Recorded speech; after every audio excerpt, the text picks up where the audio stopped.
What's up, heathens? How ya doing? Today, I just wanted to do a quick response to a video that Braxton Hunter put up where he responded to a bunch of questions from all of us atheists. It was done a while back, but Braxton has taken the time to respond to it, so I wanted to respond to the couple of questions that both KC and I had, and, his response to it. I wanted to, give sort of like an answer or a counter to what he said in his video. So, if you're interested in this kind of thing, then please stay tuned.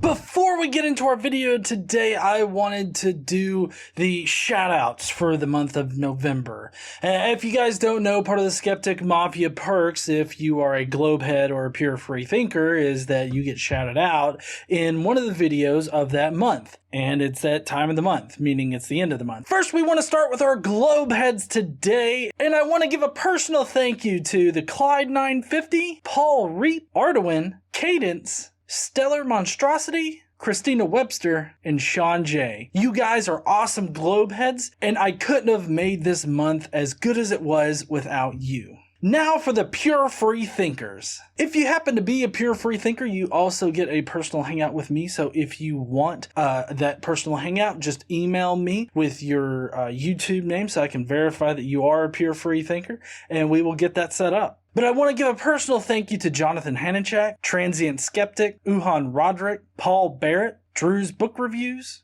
and Who's Your Atheist. You guys are awesome. I couldn't have made this month what it was without you. And I hope all of you heathens have a great Turkey Day if you're in America. If you're elsewhere, enjoy the Americans freaking out over turkey and food in general, like good Americans do. All right, now on to the show. If you've never been to the ends of the earth, if you've never been to every planet, if you've never been to the corners of the universe, how do you know other gods don't exist?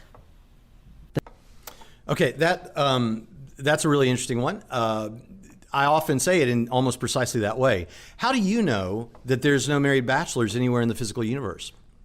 Do you know that? Well, thoughtful people who are aware of this law of non-contradiction would know that if you're, by virtue of being married, you're not a bachelor, and by virtue of being a bachelor, you're not married. So, well, true, but I mean, you're just sort of playing with words at that point. I get the law of non-contradiction. As far as like bachelors go and everything, I mean, that's very context sensitive. What we would consider a bachelor may be different for, somebody else. But I mean, this is just playing around with words at this point. How do I know that there are no married bachelors anywhere in the universe? Well, because they have, because it's a contradictory concept. I don't have to build a spaceship and travel to the furthest reaches of the universe to determine, nope, I haven't found any square circles. I haven't found any married bachelors. They're just not here. No, I know that there aren't any married bachelors and no square circles because the very idea is incoherent.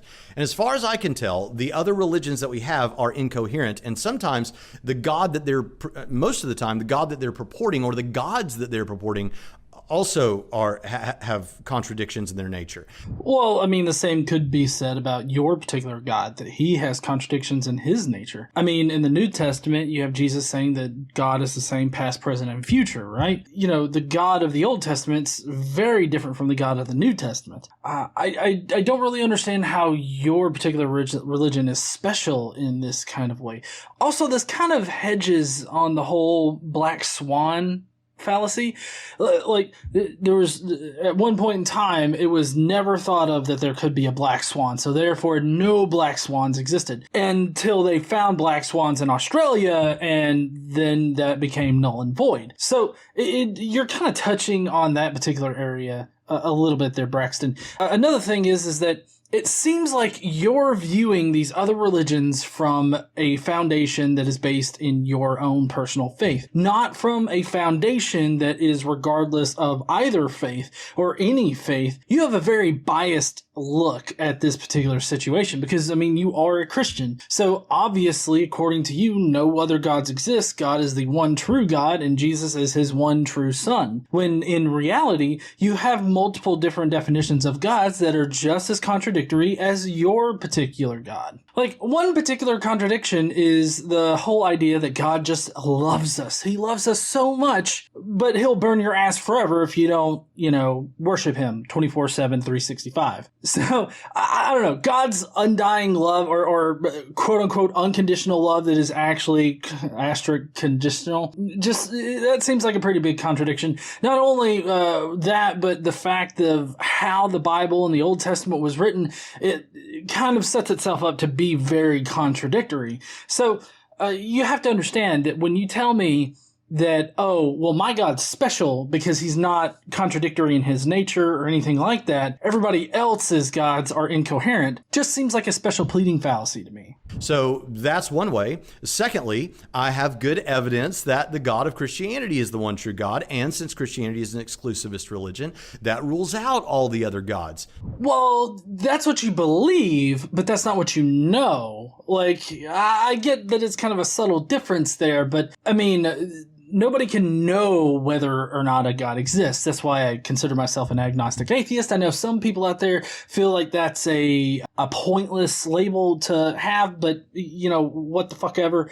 I'm an agnostic atheist, so I don't claim to know whether or not God exists, but I don't believe that a God exists. You believe that a God exists, and you believe that you have good evidence for it, but the evidence that you have doesn't actually support your conclusion that there is indeed a God, and that particular God is Yahweh, Jesus, or whatever you want to call the God of the New Testament. I mean, I get that they're all the same thing, but you got to admit they're all pretty different. All right, so now we're done with KC's question. We're going to be going on to my question. So let's see what he's got to say.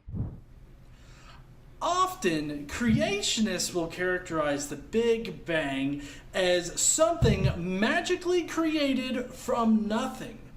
But then you have creationists who literally believe a supernatural being created the entire universe. Literally something magically from nothing. My question to you is why is the first one irrational but the second one logical? Great question, Godless Engineer. So the reason that that's an issue is not so much the issue of from nothing and by nothing, or from nothing and for nothing and from nothing, it's by nothing. So it's the cause that sophisticated Christian thinkers about this are really concerned with. It's not so much just that you would be believing in a universe from nothing and created out of nothing. It's that there's no cause for it. You need a first cause.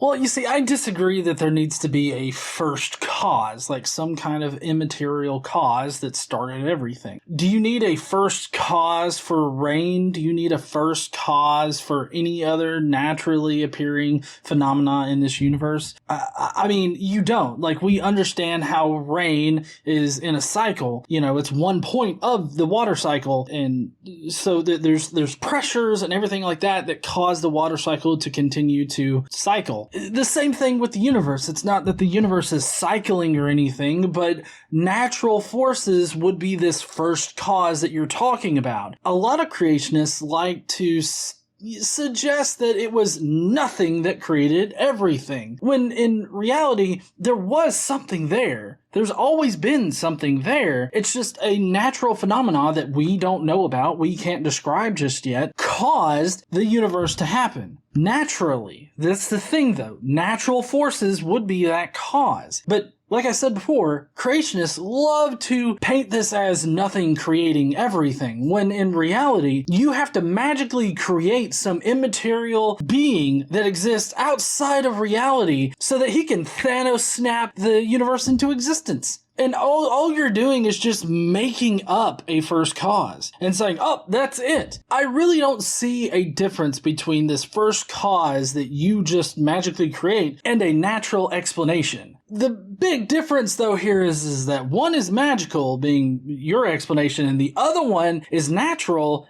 And we see it happen every single day. Natural causes cause every single thing that happens in reality. Everything can be traced back to a natural cause. It seems highly unlikely that we would need some magical creator at the beginning of the universe to snap everything into existence when we have natural processes that already cause everything to happen now. So what prevents there from being a natural cause that just started everything? That's what I'm going to leave you with right now, Braxton. I don't know if you want to respond or answer this in another video kind of form. It would be kind of fun to have like a back and forth through video responses or something with you on this. Because, first we covered, how do you know that your particular God is the correct, God? I know that you have built your channel on providing those bits of evidence and those reasons for thinking that Christianity is the one true religion. And so I'm not going to ask you to really answer that first one because your entire channel's about it, like I said. But the second one, I would really love to know, what excludes natural processes from being this possible first cause? So to run through it very simply, and I have multiple videos on this, but if when we talk about the physical universe, we're talking about a universe of space, time, and matter, then if we're talking about the cause of that must be, it can't be something in those categories because things can't cause themselves to come into existence. So it has to be a spaceless, timeless, and non-material cause. All right, we would go further and say that it has to be sufficiently powerful to bring about the universe, because if it's not sufficiently powerful to serve as the cause, well, then it can't be the cause. And we would say that it has to be a mind, because whatever it is, there was no prior determinism to bring about the effect.